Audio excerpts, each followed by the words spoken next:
Alors, je suis Claire Tessier, je suis sous-préfète et je suis secrétaire générale adjointe déléguée à la cohésion sociale à la préfecture de la Martinique. J'ai commencé ma carrière à la Cour nationale du droit d'asile comme rapporteur après avoir fait des études à l'Institut politique de Bordeaux.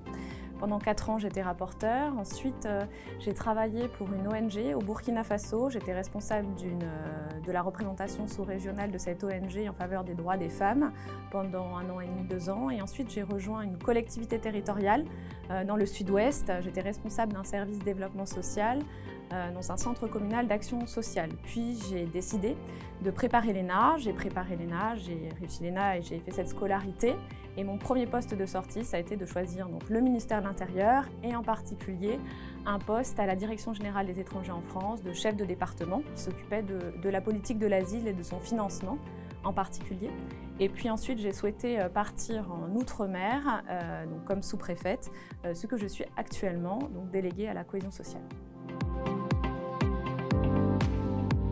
J'ai fait des études à l'Institut d'études politiques de Bordeaux, coopération internationale et développement. Et au bout de quelques années de service public en tant qu'attachée territoriale à la fin de cette première période, j'ai préparé l'ENA et donc j'ai suivi la scolarité de l'ENA.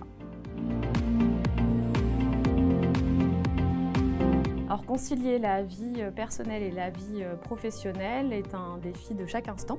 À chaque mobilité, ça a été un grand défi. Je suis une maman de 3 jeunes enfants. J'ai eu mon premier enfant juste avant de préparer l'ENA. Donc j'ai préparé l'ENA, mon aîné avait 2 ans. Ensuite, j'ai eu mon deuxième enfant pendant la scolarité à l'ENA. Et je viens d'être une 3e fois maman d'une petite fille il y a 4 mois, alors que je suis sous-préfète à la Martinique. Mon mari, par ailleurs, lui, est également cadre supérieur dans la fonction publique.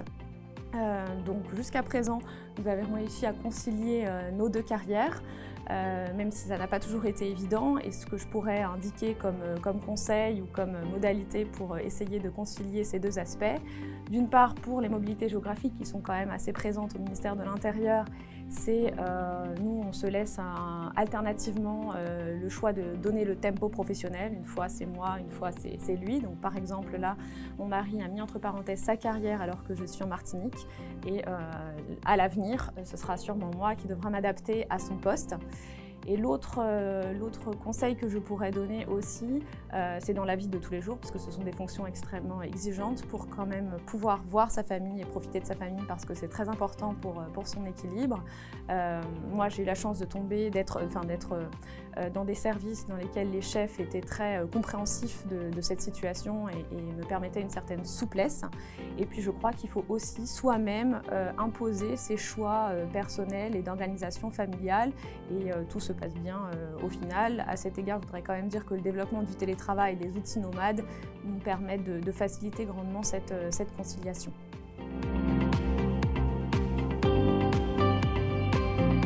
J'aimerais répondre par deux aspects. Le défi majeur, ça a été de préparer l'ENA et de réussir l'ENA alors que j'étais une jeune maman d'un petit enfant de presque 2 ans. Et professionnellement, je prendrais l'exemple de lorsque j'étais à la Direction générale des étrangers en France, de réussir à relancer un programme de relocalisation, c'est-à-dire d'accueillir depuis la Grèce des demandeurs d'asile qui étaient venus depuis la Libye en Grèce et de les accueillir en France.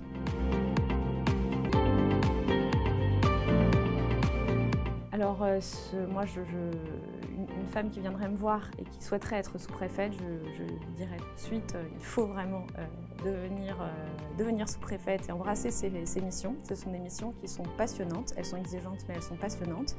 Elles nécessitent de l'organisation familiale, mais je crois qu'il faut éviter l'autocensure et se dire qu'il est possible d'embrasser ces fonctions et de faire en sorte que la famille puisse suivre ou que personnellement aussi on puisse s'adapter. Donc j'ai encouragé, depuis que j'ai réussi l'ENA, j'ai encouragé plusieurs femmes à embrasser cette carrière et c'est quand même à chaque fois tous les conseils que je peux leur donner, d'éviter l'autocensure et de se lancer dans l'aventure.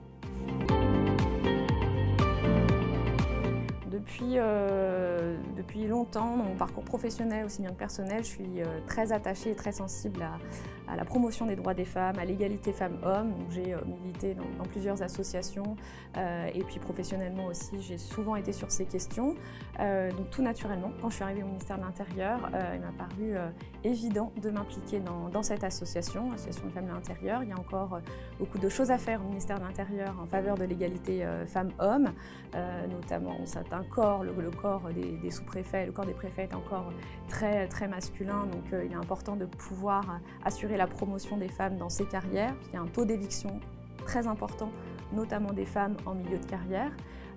Et puis récemment, la ministre, Madame Schiappa, a demandé à l'Association Femmes de l'Intérieur de rendre des propositions pour la constitution d'un vivier au potentiel féminin.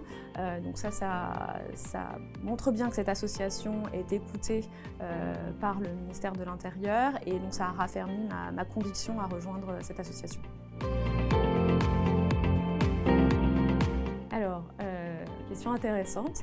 Il y a une mesure tout à fait intéressante qui vient d'être prise, c'est l'allongement du congé paternité, mais je pense que ce n'est pas suffisant.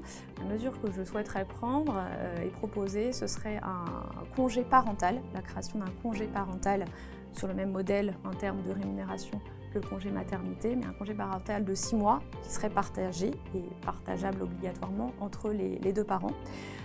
Pourquoi? Parce qu'on se rend compte que les inégalités s'approfondissent lorsque les enfants arrivent dans une famille, dans un couple, tout simplement parce que la femme, lors du congé maternité, est présente à la maison et va assumer de nombreuses tâches domestiques et cette habitude va s'ancrer ensuite à l'avenir. Donc pour cela, je pense que cette proposition est intéressante et pour une deuxième raison, c'est de sensibiliser et habituer les employeurs au fait que autant les femmes que les hommes vont s'absenter pour une période de 3 mois en l'occurrence, ce serait 3 mois plus 3 mois, au niveau de leur vie professionnelle et considérer que c'est quelque chose de normal et de ne pas avoir à se censurer ou s'auto-censurer lorsqu'on souhaite avoir un projet parental. Oui, 2 femmes qui étaient mes responsables hiérarchiques avant que je passe l'ENA. La première, c'était à la Cour nationale du droit d'asile et la deuxième au Centre communal d'action sociale d'une ville dans le sud-ouest. Pourquoi ces 2 femmes m'ont inspirée? Parce qu'elles étaient excellentes, mais surtout elles étaient très exigeantes, tenaces et avaient des méthodes de management très modernes, fondées sur la concertation, qui aujourd'hui m'inspirent dans le cadre de mes actuelles fonctions. Je dirais engagement. S'engager pour le service public, ça nécessite un peu un don de soi quand même. On ne remplit pas ses missions par hasard. On a une véritable conviction à s'engager dans la mission de service public, en particulier dans tout le parcours que j'ai réalisé, au bénéfice des personnes qui sont le plus en situation de vulnérabilité ou les personnes éloignées de tous les dispositifs, ce qui est le cas aujourd'hui, si je prends l'exemple de mes actuelles fonctions en tant que sous-préfète à la cohésion sociale, où il y a de nombreuses personnes qui sont laissées pour compte à côté des dispositifs. Il est important de créer des dispositifs nouveaux pour répondre à leurs besoins particuliers.